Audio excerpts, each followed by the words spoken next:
The first scream that night didn't sound human at all.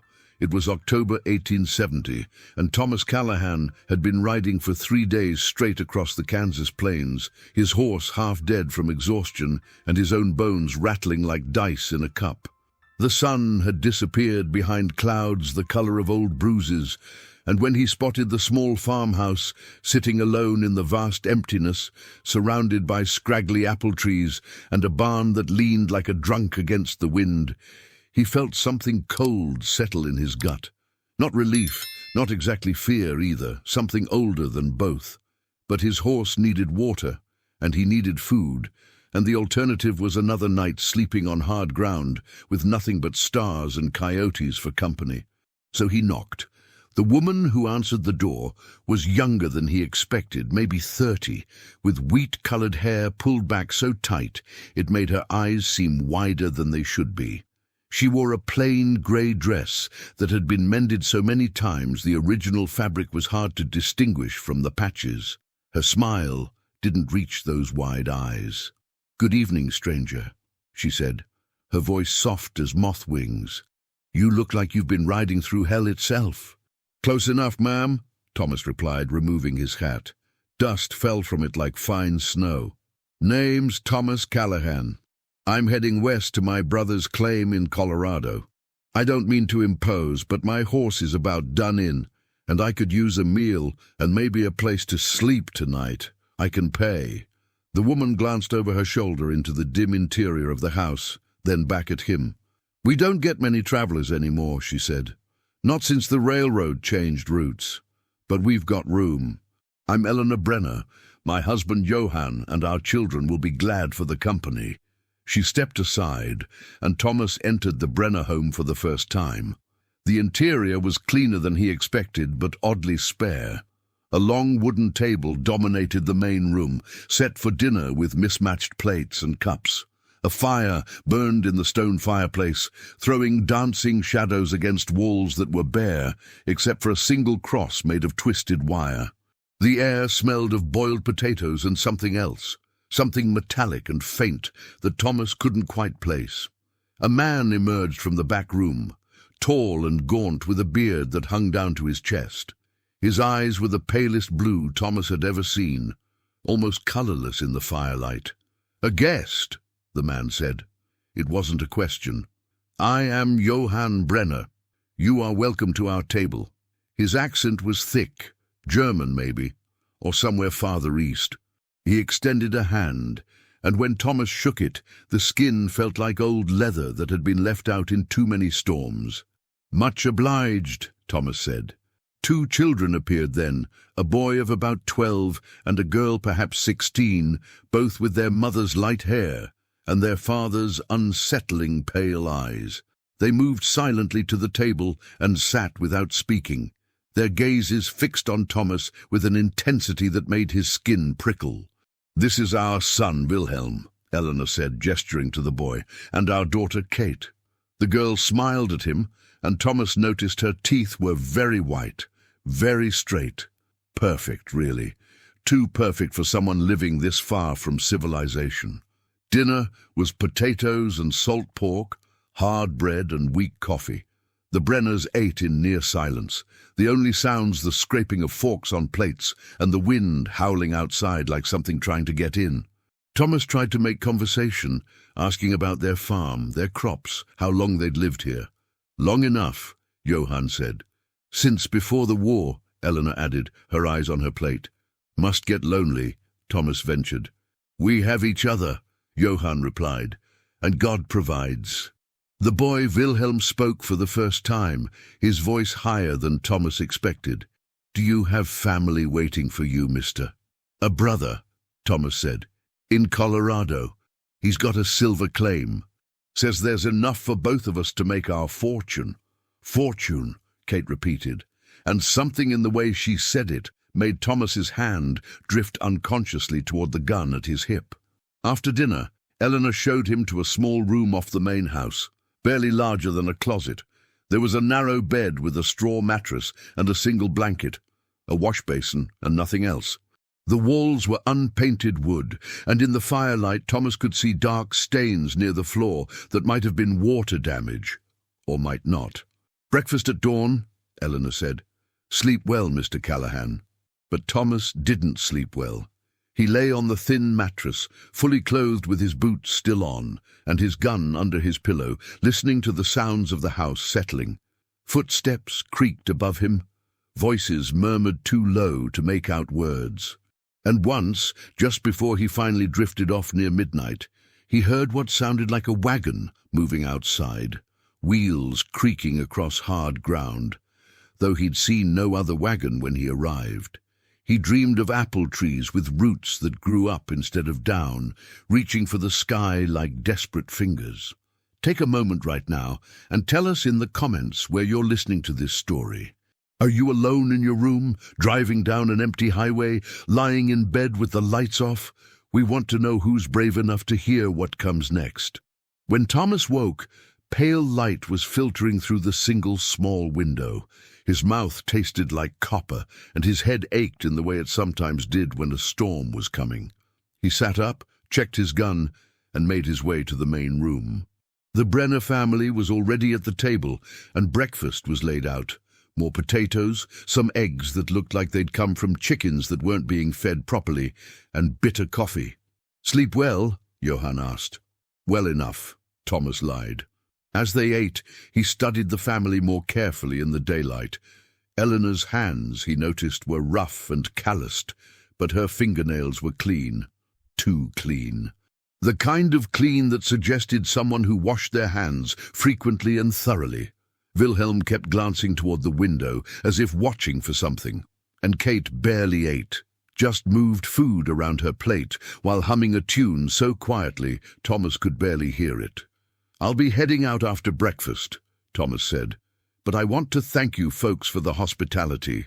Let me pay you for the meal and the bed." "No need," Johann said quickly. "We don't take money from guests." "I insist." "We don't take money," Johann repeated, and his pale eyes fixed on Thomas with an intensity that made the words die in his throat. Thomas stood. "Well then, I'll just collect my horse and be on my way."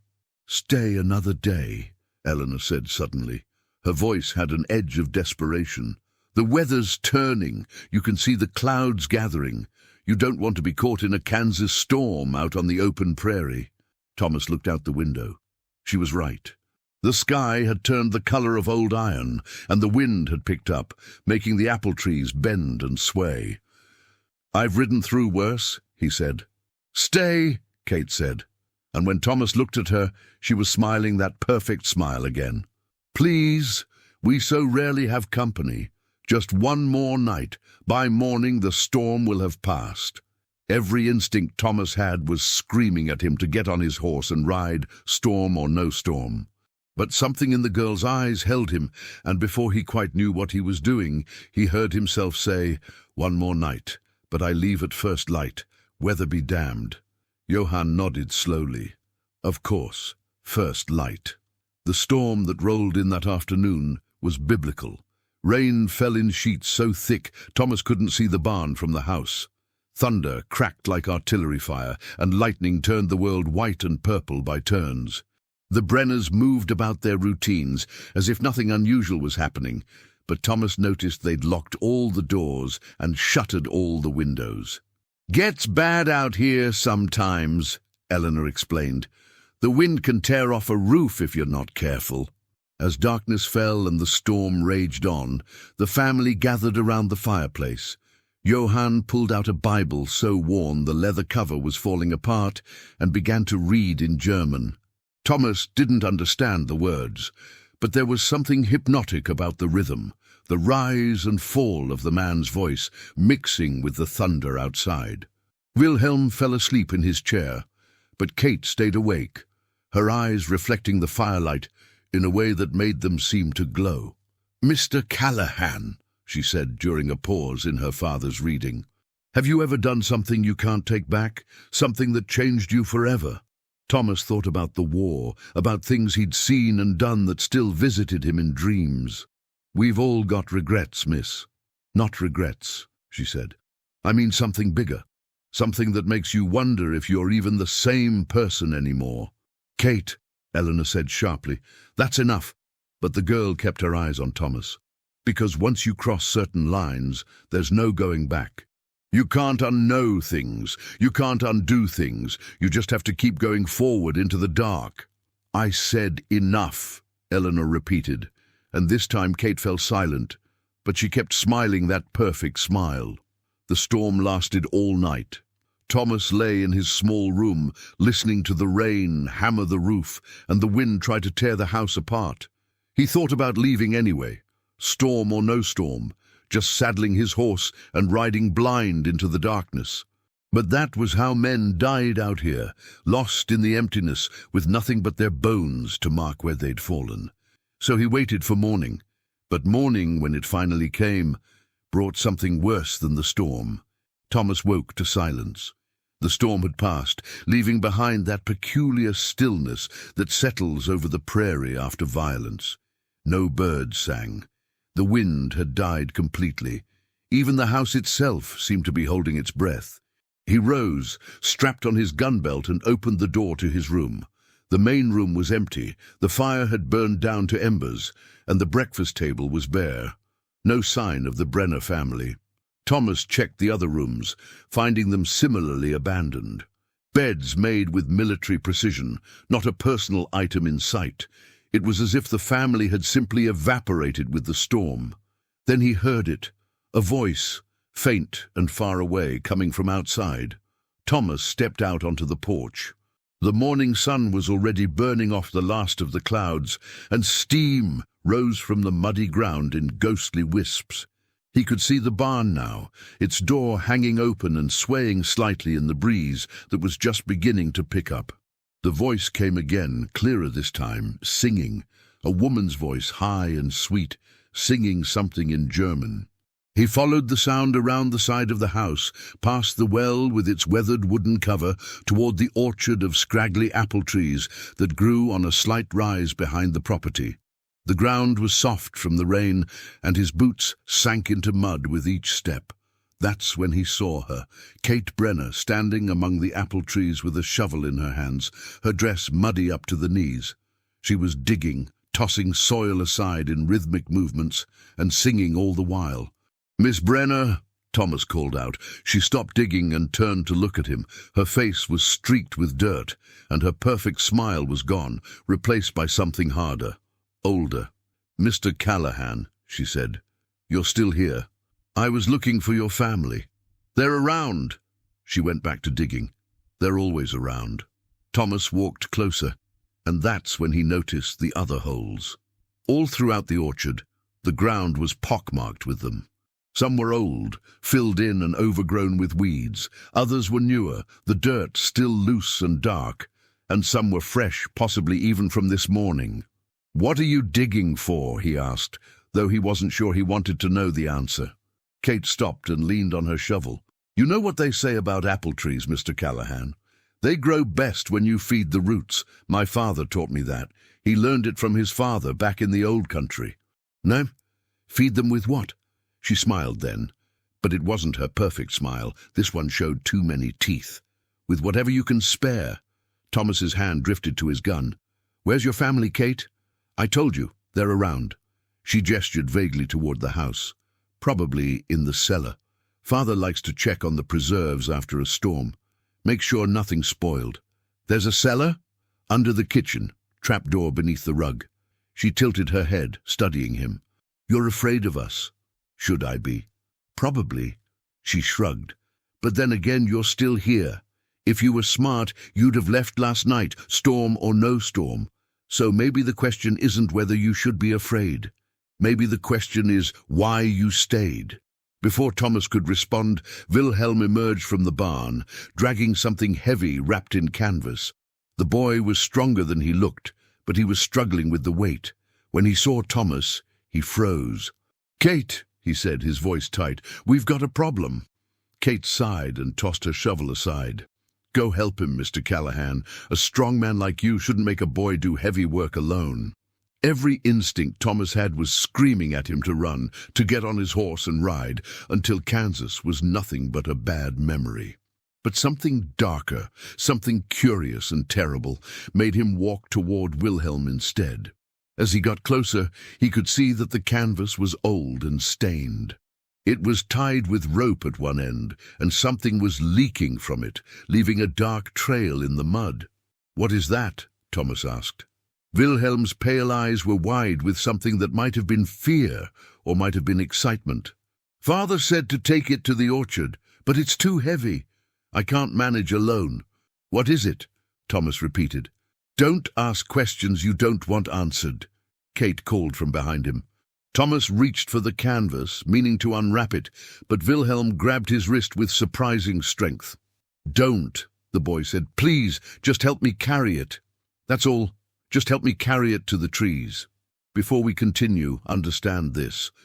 What comes next is something that was deliberately buried, something that people tried to erase from history. If you want to know the truth, the whole truth, make sure you're subscribed and notifications are on. Because stories like this don't stay told for long. They get covered up, forgotten, lost, but not here. Not if you're listening. Thomas knew he should run. Every rational part of his mind was shouting at him to leave this cursed farm and never look back. But he'd spent 4 years in the war, seeing things that broke men's minds, and he'd learned that sometimes the only way through horror was straight ahead. So he grabbed one end of the canvas bundle, and together with Wilhelm, he began dragging it toward the orchard. It was heavy. Not just heavy, wrong. The weight shifted and settled in ways that made Thomas's stomach turn. By the time they reached the apple trees where Kate was still standing, both of them were breathing hard. "Good," Kate said. "Put it there, in the fresh hole." They lowered the bundle into the grave Kate had been digging. It was deep, maybe 6 feet, and when the canvas hit the bottom, it made a wet sound that echoed up from the earth. "What the hell is in there?" Thomas demanded. "Old things," Kate said. She picked up her shovel and began filling in the hole. Things that don't matter anymore, things that should have been buried a long time ago. Wilhelm had gone pale, his hands shaking. "I'm going back to the house," he said, and before anyone could respond, he was running, his footsteps squelching through the mud. Thomas watched Kate work, shoveling dirt onto the canvas with mechanical efficiency. "How many?" he asked quietly. She didn't stop digging. "How many what?" "Holes. Bodies. However you want to count it." Kate paused, wiping sweat from her forehead and leaving a streak of dirt. "You really want to know?" "I think I need to." She looked at him then, really looked at him, and for the first time he saw something human in her eyes, something tired and sad and very, very old. 11, she said. "That we're sure of. Maybe more. Father kept records for a while, but he stopped after the first year.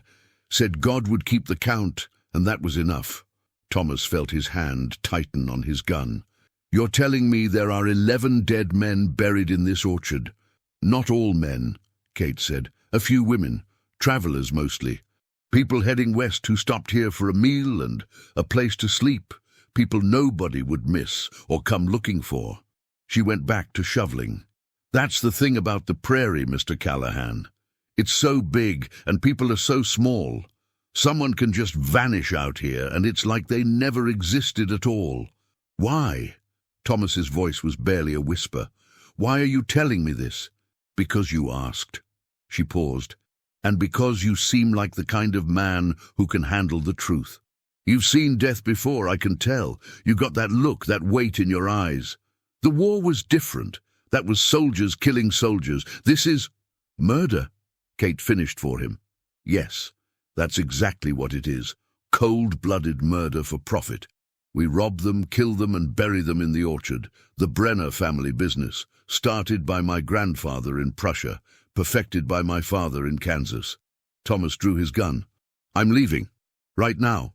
And when I reach the next town, I'm bringing back the law." Kate didn't even flinch. "No, you're not. The hell I'm not. Mr. Callahan, look around you. Really look. Where are we? The nearest town is Independence, 30 miles south. The next settlement is Parsons, 40 miles east. You're exhausted, your horse is half dead, and you don't even know which direction you came from anymore.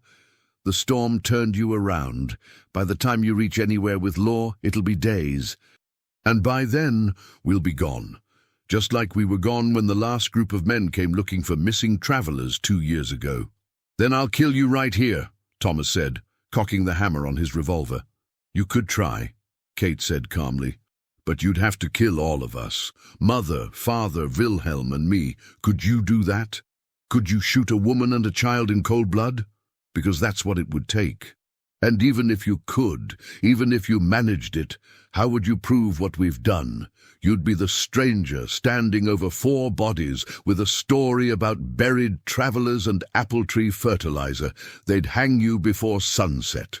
Thomas's hand was shaking. The gun felt heavy as lead. So what? You're just going to kill me too? Add me to your count? Kate laughed, but there was no humor in it. Oh, Mr. Callahan, you still don't understand. We're not going to kill you. We never planned to. You want to know why? Because you're different. Different how? She finished filling the hole and patted the dirt down with the flat of her shovel. Because you saw the signs, the stains on the walls, the way we watch you, the holes in the orchard. And you stayed anyway. Most men, they get a feeling about this place and they leave in the night, storm or no storm. But not you. You stayed, which means either you're incredibly stupid or you're like us. I'm nothing like you. Aren't you? Kate stepped closer. You've killed men. I can see it in the way you carry yourself. The war, probably, maybe other times too. You know what it's like to take a life, to watch the light go out of someone's eyes, to feel that weight on your soul. That was war. That was different. Was it? She was close enough now that he could see the flecks of gold in her pale blue eyes. Or is that just what you tell yourself so you can sleep at night? Thomas wanted to argue, to protest, to prove her wrong. But the words wouldn't come. Because somewhere deep down, in a place he didn't like to look, he knew she had a point. So what happens now? He asked. Kate smiled, and this time it was sad. Now you make a choice, Mr. Callahan. You can leave. We won't stop you. Take your horse and ride out of here, and we'll never see each other again. Forget the Brenner farm. Forget what you saw. Forget those 11 bodies feeding the apple trees. Go to Colorado, make your fortune, live your life. Or you can come inside. Have breakfast with us. Listen to what my father has to say. Because he saw something in you too, Mr. Callahan. The same thing I see, a man at a crossroads, a man who could go either way. You're insane, Thomas said, but his gun was lowering. All of you. This whole family is insane. Maybe, Kate agreed, but we survive. And out here, survival is all that matters. She walked past him, heading back toward the house, and after a long moment Thomas followed. He told himself he was just gathering his things, that he'd leave immediately, that he'd ride to the nearest town and bring back the law no matter how long it took. But he knew he was lying. The cellar beneath the Brenner farmhouse smelled of damp earth, preserves, and something else, something that reminded Thomas of the field hospitals during the war. The smell of old blood and older sins. Johann Brenner stood beside a row of shelves lined with jars of preserved vegetables, cured meats hanging from hooks, and a collection of items that made Thomas's blood run cold. Pocket watches, wedding rings, a child's doll, a leather-bound Bible with someone else's name inscribed inside. Trophies, all of them. Spoils from the dead. You are troubled, Mr. Callahan, Johann said, his pale eyes reflecting the lamplight. I can see it in your face. The war between your conscience and your practical mind. You're murderers, Thomas said flatly. There's no war about that. We are survivors, Johann corrected. There is a difference. Perhaps a small one, but a difference nonetheless. Eleanor descended the stairs, carrying a basket of dirty linens. She paused when she saw Thomas, then continued to a corner where an old washtub sat. He knows, she said. Not a question. Kate told him, Johann confirmed. Of course she did. Eleanor began sorting the linens with practiced efficiency. She always does. She can't help herself. Wants to see if they'll understand. Understand what? Thomas demanded. That you're killers, that you rob and murder travelers, that we do what's necessary to survive in a place that wants us dead, Johann said. His voice was calm, almost gentle. You think we chose this life, Mr. Callahan? You think we wanted to become what we are? Everyone has a choice. Do they? Johann moved to a wooden chest and opened it. Inside were bundles of money, more than Thomas had seen in his entire life. Bills and coins from dozens of sources. We came to America with nothing, less than nothing. We came with debts. My father owed money to men who would have killed him and everyone he loved if he couldn't pay. So he learned a trade. A terrible trade, yes, but one that kept us alive. Your father taught you to murder? My father taught me to survive. The murder is simply a consequence. Johann closed the chest. In the old country, travelers would disappear all the time. Bandits, wild animals, bad weather. The prairie is unforgiving everywhere, not just in Kansas. My father found that if you offered hospitality, people would trust you, and trust is the easiest thing in the world to kill. Thomas felt sick. And you just carried on the family business? Brought it to America? What choice did we have? Eleanor spoke up, her hands still working the dirty linens. We arrived in New York with nothing. My husband couldn't find work. His English was poor. He had no skills beyond farming. We had 2 young children to feed. We tried to be honest, Mr. Callahan, we truly did, but honest people starve in this country, just like everywhere else. So you bought this land, Thomas said slowly, working it out. Isolated, right on a major route west, and you waited for travelers. We offered hospitality, Johann said. Rest for the weary, food for the hungry, and when they slept, when their guard was down, we took what we needed to survive. You murdered them.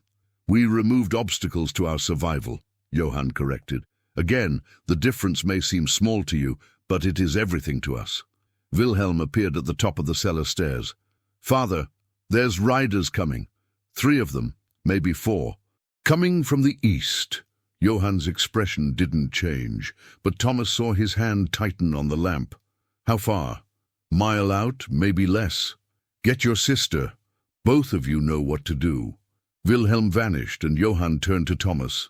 This is the moment, Mr. Callahan. The point where you must choose who you are. Those riders coming, they're probably looking for someone. A friend who passed through here and never arrived at his destination. A husband who said he'd be home by Christmas. They'll have questions. They'll search the property. And you'll kill them too, Thomas said. If necessary, yes. 4 more graves in the orchard. 4 more sets of belongings in our cellar. 4 more obstacles removed. Johann set the lamp down and pulled a revolver from his belt. A nice piece, well maintained, probably taken from someone else's corpse. Or you can help us send them away. You're a stranger here yourself.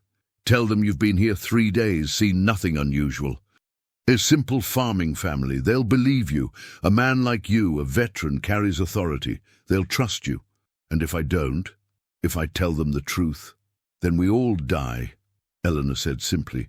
She'd stopped washing and was watching Thomas with those 2 wide eyes. Them, us, you, because we won't go quietly, Mr. Callahan. We'll fight. And in the confusion, in all that violence, the truth will be lost. It'll just look like a robbery gone wrong, a tragedy on the Kansas prairie. Happens all the time. Thomas heard the sound of horses now, getting closer. His mind raced. He could run, try to reach the riders, warn them. But Johann was between him and the stairs, gun in hand. Eleanor probably had a weapon too, and Kate and Wilhelm would be positioned outside, ready for trouble. Why me? Thomas asked. Why bring me into this?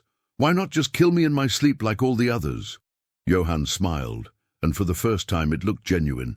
Because Kate was right. You are different. You're practical. You've been in the darkness, Mr. Callahan. You've done things in war that you can't take back. You understand that survival sometimes requires terrible choices. That was different, was it? Johann echoed his daughter's words. The man you bayoneted in that trench at Shiloh. the one who screamed for his mother while he died? Did it matter to him that you were following orders, that you were fighting for a cause? Or did he just feel the steel entering his body and know that his life was ending at your hands? Thomas felt something break inside him. How do you know about Shiloh? You talk in your sleep, Mr. Callahan, last night during the storm, crying out about the mud and the blood and the boy with his guts hanging out, begging you to shoot him, to end it. Johann's voice was soft. We all carry our dead. The only difference is we've made peace with ours. The sound of hoofbeats was loud now. The riders were almost at the house. Choose, Johann said. Choose now. Help us send them away, or watch everyone die, including yourself. Ndachi, Thomas, stood frozen in the cellar, the smell of old blood thick in his nostrils, the weight of his past pressing down on him like a physical thing. He thought about the boy at Shiloh, the one he'd mercy killed when the doctors said there was no hope. He thought about the Confederate prisoner who'd tried to escape and how Thomas had shot him in the back without hesitation. He thought about all the choices he'd made in the name of survival, in the name of duty, in the name of causes he barely understood. And he thought about how easy it had been, how, after the first few times, he'd stopped feeling sick, stopped feeling much of anything at all. What do I have to do? He heard himself say. Johann smiled. Just tell the truth, Mr. Callahan. Tell them you're a traveler, that you stopped here for rest, that the Brenner family has been nothing but kind to you. Can you do that? Thomas climbed the stairs, his legs feeling like they belonged to someone else. As he emerged into the main room, Kate handed him a cup of coffee. Drink this, she said. You look nervous. Travelers aren't nervous around their hosts. He took the cup. His hands weren't shaking anymore. That was the worst part, how steady they were. Through the window, Thomas could see 3 riders approaching. They looked tired, dusty, determined. One of them had a badge pinned to his vest. The law, just as Kate had predicted. Johann positioned himself by the door, Eleanor at his side. Wilhelm and Kate took up spots by the windows, casual-looking but ready. A family preparing to greet guests. A family that had done this before. The knock came. Johann opened the door with a smile. Good afternoon, gentlemen. Can I help you? The man with the badge, a marshal, Thomas could see now, removed his hat. Name's Marshal Frank Dowd. We're looking for a man named Robert Morrison. He was heading west about 3 weeks ago, said he'd stop in Parsons to send a telegram to his wife. Never arrived. We've been tracking his route, and it looks like he might have passed through this area. I'm afraid we haven't seen anyone by that name, Johann said. But then, we don't always get names. Sometimes travelers stop for water, for a meal, then continue on their way. Mind if we look around? Not at all. Though I should warn you, we're simple farmers. There's not much to see. The marshal and his 2 companions dismounted. Thomas made himself step forward, casual, friendly. Afternoon, Marshal, he said. Thomas Callahan, out of Missouri, heading to Colorado. Mr. Callahan, the marshal said, studying him. How long you been here? 3 days. Storm caught me 2 nights ago, been waiting it out. The Brenners have been kind enough to put me up. Seen anyone else come through? Man in his 40s, dark beard, riding a grey horse with a white star on its forehead. Thomas sipped his coffee and thought about the canvas bundle he'd helped drag to the orchard. About the way it had felt, heavy and wrong. About how easy it would be to just say yes, to tell the truth, to let the law do its work. About how he'd be dead before he finished the sentence. No, sir, he said. Just the family and me. Ooh. What you're about to hear next changed everything. If you're still listening, if you've made it this far, share this story with someone you trust, someone brave enough to hear it. Because the truth that's about to be revealed, it's the kind of truth that doesn't stay buried, and you need to decide if you're strong enough to carry it. The marshal and his men searched the property for an hour. They looked in the barn, in the house, even walked through the orchard. Thomas watched them pass within feet of the fresh grave where he'd helped bury the canvas bundle, and he said nothing. When they finally left, satisfied that the Brenners were exactly what they appeared to be, simple, God-fearing farmers, Johann closed the door and turned to Thomas. "You did well," he said. Thomas set down his coffee cup. His hand was steady, too steady. "What was in the canvas?" "The thing in the orchard." "Robert Morrison," Kate said. She was sitting by the window, watching the marshal and his men ride away. 43 years old, married, 3 children. He had a silver pocket watch with his wife's picture inside. "It's in the cellar now, with the others." "You killed him 3 weeks ago." "Father did," Wilhelm said. He sounded proud. "Quick and clean, while he slept. Didn't suffer." "And you've been keeping the body all this time?" "We can't bury right away," Eleanor explained. "The ground needs to settle first. And we prefer to wait until after storms. The rain helps hide any signs of digging. It's a science, really, an art." Thomas felt like he was watching the scene from outside his own body. "I just helped you get away with murder." "Yes," Johann said simply. "You did, and now you're one of us. Not by blood, but by choice, by action. You can't go back now, Mr. Callahan. You stood in front of a marshal and lied to protect us. That makes you complicit. That makes you family." "I'm not—" Thomas started, but the words died. Because it was true. The moment he'd opened his mouth and told the marshal he'd seen nothing, he'd crossed a line. Maybe the same line he'd crossed at Shiloh, or at any of a dozen other battlefields. But this time, there was no uniform to hide behind, no flag to justify it. Just survival, pure and simple. "What happens now?" he asked quietly. Johann poured himself a glass of whiskey from a bottle that probably belonged to someone else. "Now you have a choice. Leave if you want, ride to Colorado, find your brother, make your fortune. We won't stop you. You've earned your freedom by helping us today. Or you stay, help us with the farm, learn the trade properly. We could use another strong back, someone with experience, someone who knows how to kill without hesitation." Johann offered the glass to Thomas. "The life is dangerous, yes, but it's profitable, and you'd be part of something. Not alone anymore." Thomas took the glass. The whiskey was good, smooth, expensive. "What about Morrison's wife, his children?" "They'll mourn," Eleanor said. "They'll wonder, and eventually they'll move on. That's what people do. The prairie takes men all the time. At least Morrison's death served a purpose. It fed us, kept us alive another few weeks. His sacrifice wasn't meaningless." "That's insane," Thomas said, but even he could hear the lack of conviction in his voice. Kate laughed. "Is it? How many men died in your war, Mr. Callahan? 500,000, more. And for what? So the South could keep their slaves, or the North could preserve their union? Morrison died so a family could eat, so children could survive another winter. Which death has more meaning?"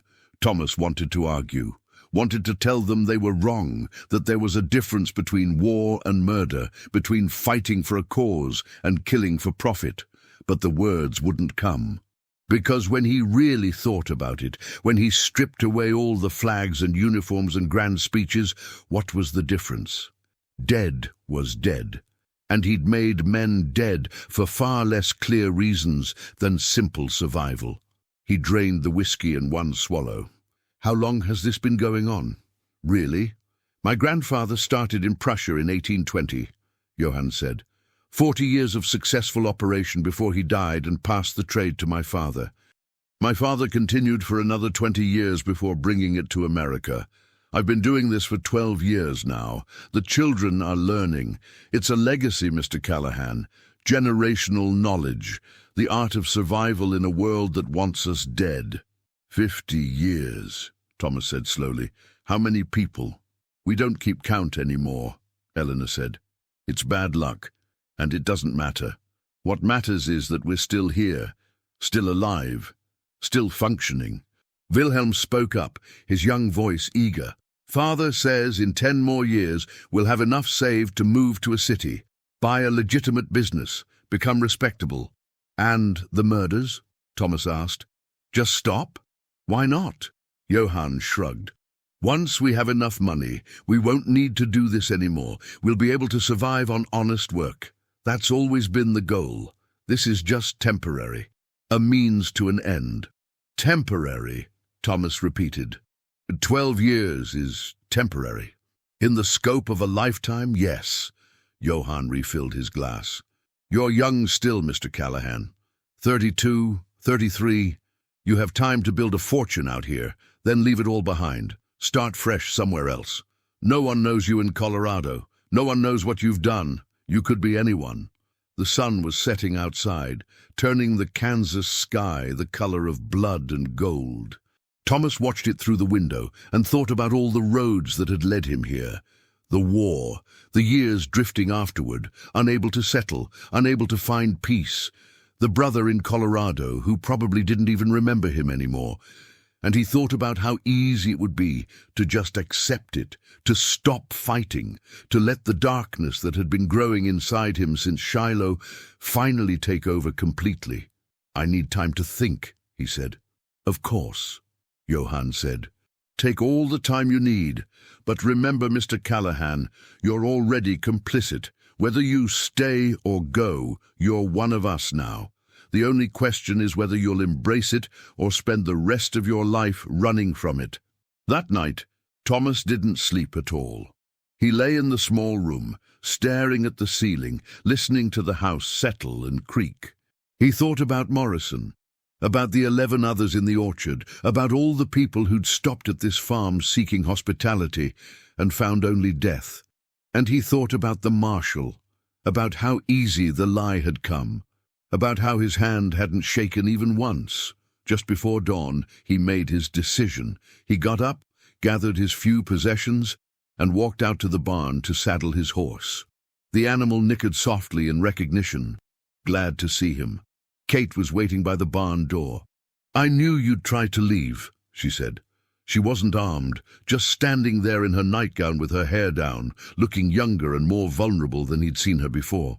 I can't stay here, Thomas said. I know. I wouldn't either, if I had the choice. She stepped closer. But you need to know something before you go. What? This farm, this family, what we do, it's not unique.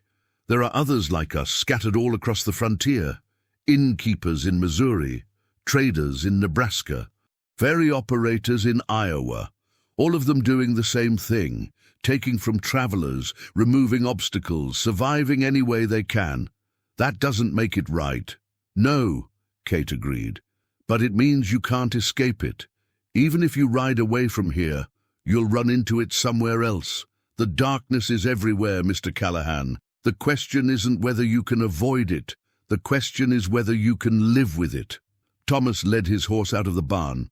The sky was just starting to lighten in the east, that pre-dawn grey that made everything look unreal. I have to try, he said. Kate smiled, sad and knowing. Then ride fast, Mr. Callahan. And when you camp at night, sleep with one eye open, because the prairie remembers, and it doesn't forgive. He mounted his horse and turned it toward the east, toward the rising sun. As he rode away from the Brenner farm, he didn't look back.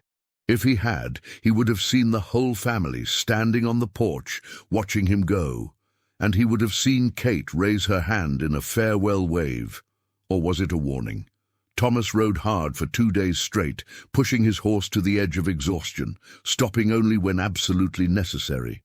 He followed the sun east, avoiding main roads, sticking to game trails and creek beds. Every shadow looked like a pursuer. Every sound of wildlife made him reach for his gun. He was running, though he couldn't have said from what exactly. The Brenners, the law, or something inside himself that had awakened in that farmhouse and wouldn't go back to sleep. On the 3rd day, as the sun was setting and his horse was stumbling from fatigue, he found a small creek with a grove of cottonwood trees, good cover, fresh water, and relatively defensible. He made camp, built a small fire, and tried to eat some of the jerky he'd packed. He couldn't taste it. Couldn't taste anything. Everything was ash in his mouth. As darkness fell, he heard it for the first time, the sound of a wagon, wheels creaking across hard ground, coming from the west, coming from the direction of the Brenner farm. Thomas stood, hand on his gun, peering into the darkness. The moon was nearly full, casting silver light across the prairie. He could see for miles in every direction. There was no wagon, but he could hear it, getting closer. The creak of wood, the jingle of harness, the plodding of horses. "Who's there?" he called out. Silence. Even the crickets had stopped. Then, faint on the wind, he heard singing. A woman's voice, high and sweet, singing in German. "Kate?" he whispered. The singing stopped. The wagon sounds stopped. Everything stopped. Thomas didn't sleep that night. He sat with his back against a cottonwood tree, gun in his lap, watching the darkness, watching for movement. For any sign that he was being followed, there was nothing, just the empty prairie and the endless sky. But he could feel them, the Brenners, like a weight on his back, like eyes watching from just beyond the firelight. By dawn, he'd convinced himself it was exhaustion, guilt manifesting as auditory hallucinations. He was tired, haunted by what he'd seen and done. That was all. Nothing supernatural. Nothing real. He rode on. Over the next week, as he made his way across Kansas toward Missouri, the phenomena intensified. Every night the wagon sounds. Sometimes he'd see figures in the distance, silhouettes against the sunset. Sometimes he'd find fresh graves by the side of the road, unmarked and recent. And always, always, he'd hear that singing. Kate's voice, or Eleanor's, or sometimes both together. Singing hymns in German, the words incomprehensible, but the melody haunting. He stopped in a small town called Oswego, desperate for supplies and human company. The general store owner was an old man with kind eyes and gnarled hands. "You look troubled, son," the man said as he wrapped Thomas's purchases. "Bad dreams," Thomas said, "that's all. Dreams or memories." Thomas looked up sharply. "What?" "I've seen that look before. On men back from the war. That haunted look. Like they're seeing things that aren't there. Or maybe seeing things that are there but shouldn't be. You ever hear stories about the Brenner farm?" Thomas asked, before he could stop himself. "West of here. Maybe 30 or 40 miles. German family. Keeps to themselves." The old man's expression changed, growing cautious. "What about them?" "Just stories. That's all." The old man wrapped the last of the supplies in brown paper and tied it with string. When he spoke, his voice was low. "People disappear out here sometimes. The prairie's big and mean and unforgiving. Sometimes folks just don't make it to where they're going. Could be weather, could be bandits, could be bad luck, or could be something else." "What else?" "There's families scattered across the frontier that make their living in ways that ain't exactly Christian. Places that look like farms or inns or trading posts, but really they're traps. Spiders' webs for catching travelers. The Brenners. I've heard things, rumors, but nothing you could prove. Nothing you could take to the law." "What if someone wanted to do something about it?" Thomas asked. "Stop them?" The old man shook his head slowly. "Then that someone would have to be willing to become just as bad as what they're fighting. Because out here, the law's thin as paper and twice as easy to tear. Justice don't come from badges and courtrooms. It comes from the barrel of a gun and the willingness to use it." Thomas paid for his supplies and left. The old man's words echoed in his mind as he rode out of town. That night, camped by another nameless creek, the wagon sounds came again. But this time, they didn't stop at the edge of his hearing. This time, they came closer and closer. Thomas grabbed his gun and stood, turning in circles, trying to find the source. The sounds were all around him now, circling his camp like wolves. "Show yourself!" he shouted. A figure stepped into the firelight. It was Kate Brenner, but something was wrong. She looked different, older. Her dress was torn and muddy, her hair wild and tangled, and her eyes, those pale blue eyes, were empty, hollow. "Hello, Mr. Callahan," she said, and her voice sounded like it was coming from very far away. "Did you think you could run from us?" Thomas raised his gun, hand shaking now. "You're not real. You can't be here. I left you back at the farm." "Did you?" She tilted her head, the movement too sharp, too bird-like. "Or did you bring us with you? In your mind? In your guilt? In your complicity? I didn't kill anyone. Didn't you?" She smiled, and her teeth were too white, too many. "You helped us. You lied for us. You buried Morrison in the orchard. His blood is on your hands just as surely as if you'd held the knife yourself." "No." Thomas's finger tightened on the trigger. "No, I didn't know what was happening. I didn't understand.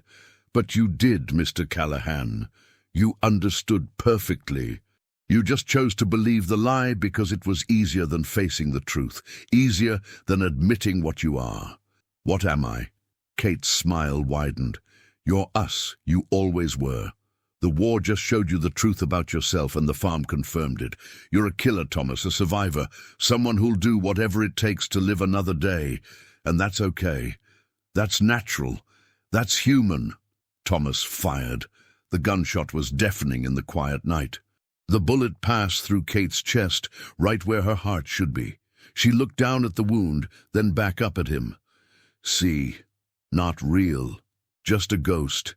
Just your conscience trying to speak to you." Then she was gone, vanished like smoke.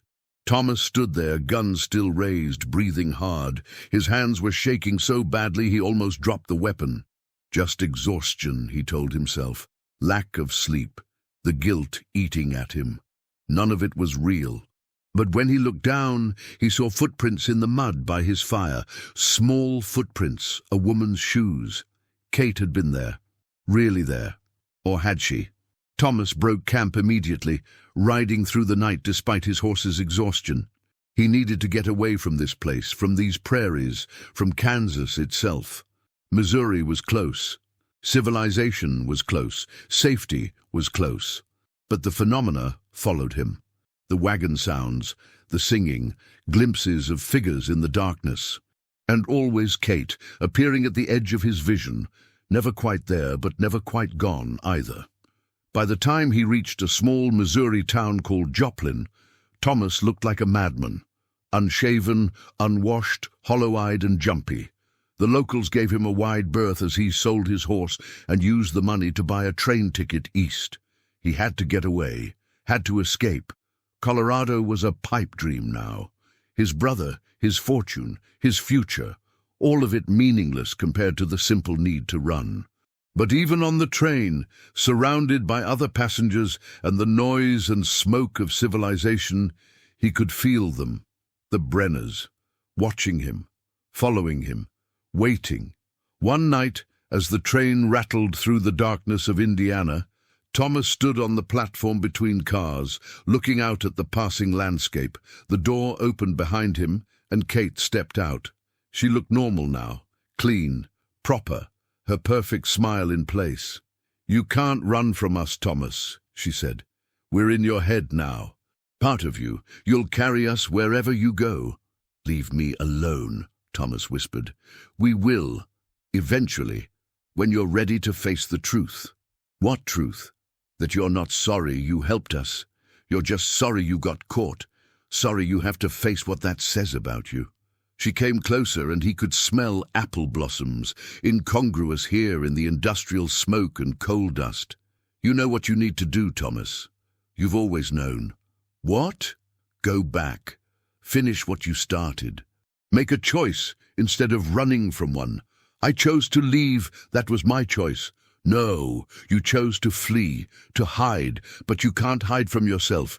You need to go back to that farm, face the Brenners, face what you are, and then decide, once and for all, who you want to be." The train lurched, and Thomas grabbed the railing to steady himself. When he looked back, Kate was gone, but her words stayed with him. By the time the train reached Pennsylvania, Thomas had made his decision. He got off at the next stop, used the last of his money to buy a horse, and started riding west, back toward Kansas, back toward the Brenner farm. He told himself it was to stop them, to bring them to justice, to prevent any more murders. But deep down, In a place he still couldn't bear to look, he knew the truth. He was going back because Kate was right. He couldn't run from what he was, couldn't hide from the darkness inside him. And the only way to know if he was truly lost, if the war had really broken something fundamental in his soul, was to return to that place and make a real choice. Not one forced by circumstances or fear or survival instinct, but a true choice, made with full knowledge of what he was choosing and why. The ride back took 3 weeks. By the time Thomas saw the familiar outline of the Brenner farmhouse on the horizon, it was late October again, almost exactly a year since his first visit. The apple trees were bearing fruit. As he rode up to the house, the front door opened. Johann Brenner stood there, unsurprised, as if he'd been expecting Thomas all along. "Welcome back, Mr. Callahan," he said. "We saved you a place at the table." The Brenner farmhouse looked exactly as Thomas remembered it. Same bare walls, same long dining table, same wire cross hanging by the door. But there was something different now, something wrong that he couldn't quite identify. It took him a moment to realize what it was. The house was too quiet, no sounds of movement from the back rooms, no signs of life beyond Johann standing in the doorway. "Where's your family?" Thomas asked. Johann's smile was sad. "Come inside, Mr. Callahan. We have much to discuss." Thomas dismounted, his hand never straying far from his gun. He followed Johann into the house, his instincts screaming that this was a trap, that he was walking into danger. But he kept walking anyway. The interior was just as he remembered, but dustier. Things were slightly out of place, as if no one had lived here in weeks or months. The fire was cold. No food on the table. The air smelled stale and old.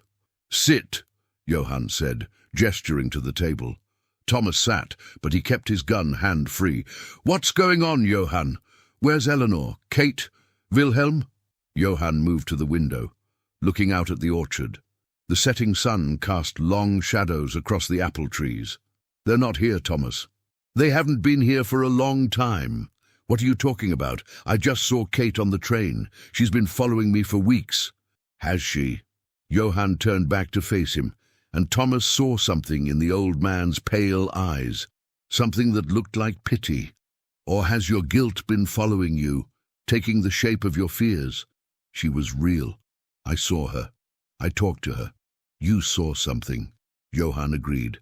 "But whether it was real or not, that's a different question." He sat down across from Thomas. "Let me tell you a story, Mr. Callahan, about a family that lived on this farm 40 years ago. I don't want to hear your stories, but you need to." Johann's voice was firm. "Because this story isn't mine. It's yours. The Brenner family, the innkeeper murderers, the bodies in the orchard. None of it happened the way you remember."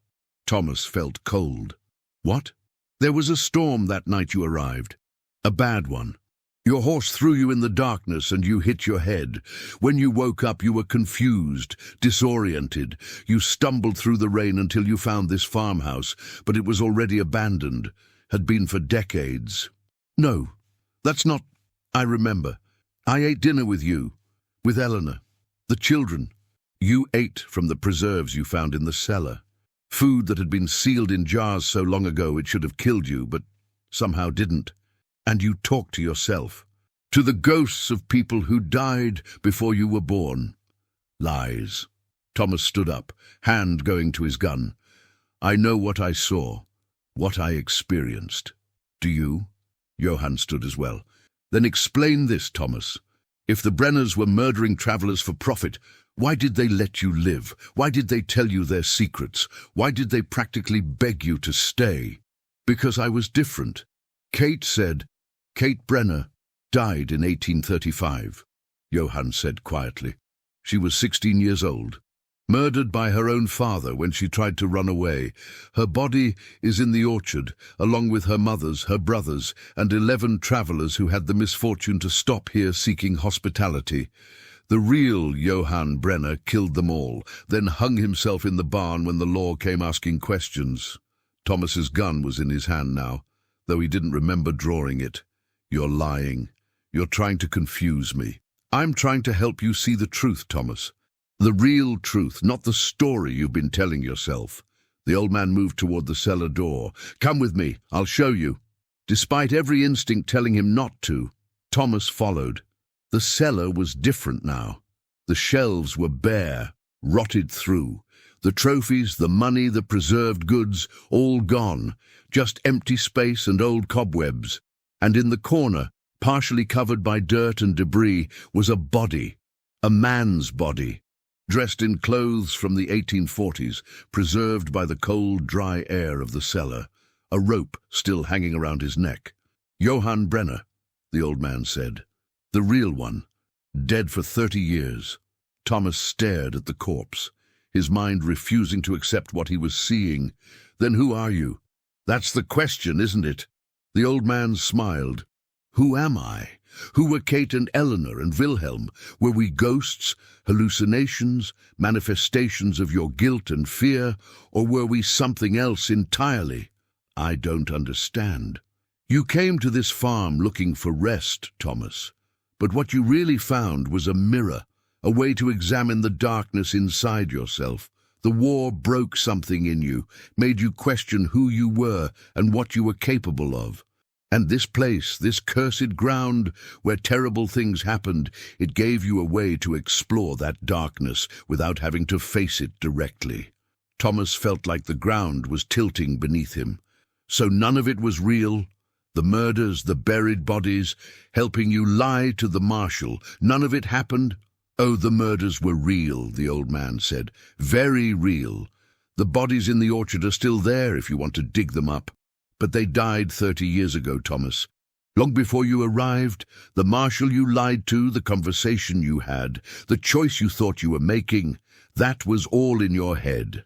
You've been alone in this farmhouse for weeks, talking to yourself, creating elaborate scenarios to avoid facing the real question.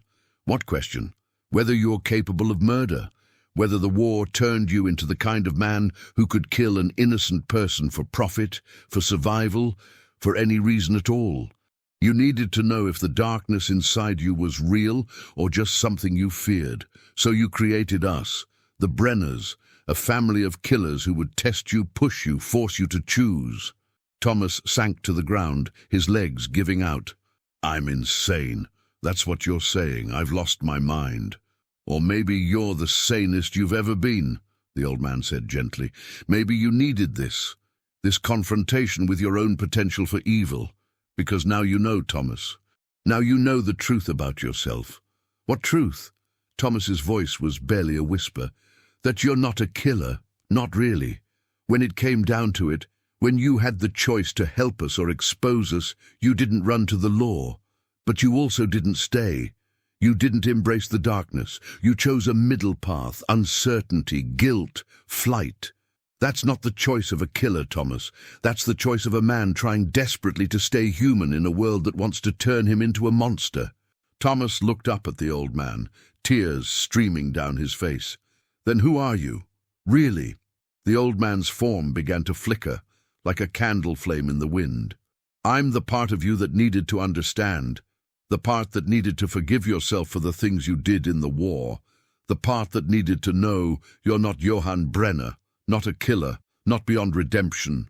But the wagon sounds, the singing, Kate appearing on the train, all real in their own way.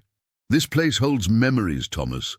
Echoes of what happened here, and your mind, fractured by trauma and guilt, found a way to give those echoes form, to make them speak to you, to force you to confront what you feared most about yourself. The old man was fading now, becoming transparent. Thomas could see the cellar wall through him. Wait, Thomas said, don't go. I still have questions. You have answers, Thomas. You've always had them. You just needed permission to believe them. Ah, the old man's voice was growing faint. The real Johann Brenner was a monster. He killed his family. He killed travelers. He died alone and unrepentant. But you're not him. You're nothing like him. And that's what you needed to learn. How do I know this is real? How do I know I'm not still hallucinating? Does it matter? The old man was almost gone now. just a whisper of smoke in the cellar air. Real or not, the lesson is the same. You're not what you feared you were. The war damaged you, Thomas, but it didn't destroy you. You can still choose. You can still be good. Then he was gone. Thomas sat alone in the cellar next to the corpse of the real Johann Brenner and wept. He wept for the dead man, for his murdered family, for the travelers who'd been killed here, and for himself, for the year he'd lost to madness and fear, for the journey he'd taken into the darkest parts of his own soul. When he finally climbed the cellar stairs, the sun was rising. The farmhouse looked different in the daylight, not menacing, just old and sad and empty, a place where terrible things had happened, but they were long past now. The dead were dead, and the living had to keep living. Thomas walked out to the orchard. The graves were there, just as Kate, or the thing wearing Kate's face, had said. 11 mounds, overgrown with weeds, and 4 more, smaller, a family.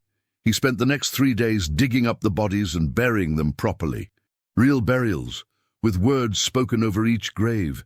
He didn't know their names, but he gave them what dignity he could. When he was finished, he set fire to the farmhouse, watched it burn to ash and timber, let the smoke carry away whatever ghosts or memories still lingered there. Then he mounted his horse and rode east, not west to Colorado and his brother's silver claim, east, back toward civilization, back toward life. He didn't know what he'd do when he got there. Find work, maybe. Start over. Try to be the man he wanted to be, instead of the man the war had made him. But he knew one thing with absolute certainty. He was not Johann Brenner. He was not a killer by nature. And whatever darkness lived inside him, it didn't have to win. That choice was his to make, and for the first time in a long time, Thomas Callahan chose hope. The story you just heard was buried, forgotten. The real Brenner farm disappeared from maps, and the murders were never officially solved. But you heard it. You know the truth now. That's why this channel exists, to tell the stories that were erased, the truths that were too dark to remember. Subscribe and turn on notifications, because there are more stories like this, stories that need to be told, stories that shouldn't be forgotten. Will you be here to listen? The Truth in the Ashes. The town of Independence, Kansas, has no record of a Brenner farm in its historical archives. No mention of a German family. No investigation into missing travelers in the 1870s. But in 1891, a journalist named Sarah Morrison, searching for information about her grandfather Robert Morrison, who disappeared in 1870, found something strange. Old property records showed a farm registered to a Johann Brenner, purchased in 1843 and abandoned in 1848. When she traveled to the location, all she found were the ruins of a burned farmhouse and an overgrown orchard. No graves, no sign of violence. But in her journal, published after her death in 1920, she wrote, "I felt them there, the dead, calling out from the soil. 11 travelers and 1 family, all crying for someone to remember them, to tell their story, to give their deaths meaning." She never found her grandfather's body, never learned what truly happened to him, but she planted an apple tree on the site and carved into its trunk, "Here lie the forgotten, may they rest in peace." The tree still stands today. Old now, gnarled and twisted, but every fall it bears fruit, blood-red apples, sweet as sin. The end. This story is a work of fiction. Any resemblance to real events or persons is purely coincidental. The Brenner farm is a fictional creation, though it draws inspiration from historical accounts of murderous innkeepers along American frontier routes, including the infamous Bloody Benders of Kansas. If you enjoyed this story, please consider sharing it with others who appreciate dark historical fiction. And remember, the past is never as dead as we'd like to believe.